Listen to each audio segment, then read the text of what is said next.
Jika satu nyawa adalah satu kotak, berapa orang yang harus mati untuk menyelesaikan permainan ini? Ini adalah kisah chessboard killer, pembunuhan yang menghabisi korban sebanyak kotak di papan catur. Awal permainan kasus ini bermula dari satu pembunuhan sederhana. Seorang pria ditemukan tewas di apartemennya, tanpa tanda perampokan. Polisi menutup kasus itu sebagai pembunuhan personal. Namun, 3 hari kemudian korban kedua ditemukan. Posisinya aneh, tubuhnya dibaringkan lurus, tangan menyilang di dada. Di sampingnya terdapat bidak catur pion berwarna hitam.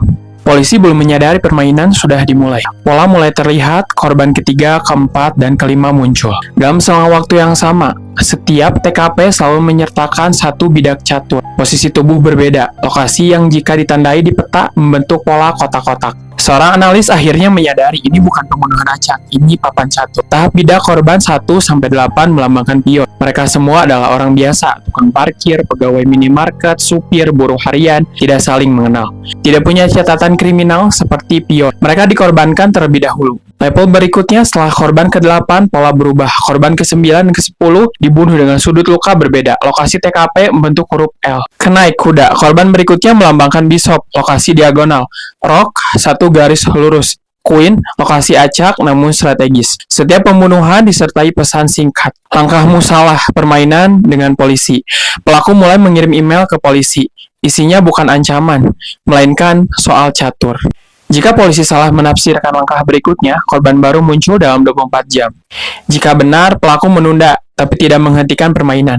Mendekati raja saat korban mencapai angka 32. Tekanan publik meledak. Peta kotak kini jelas, menunjukkan papan catur sempurna.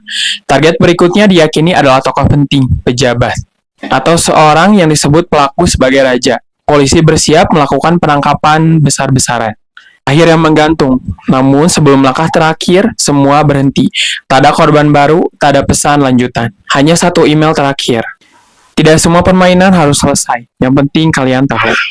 Aku selalu unggul beberapa langkah. Kasus resmi ditutup di korban ke-32.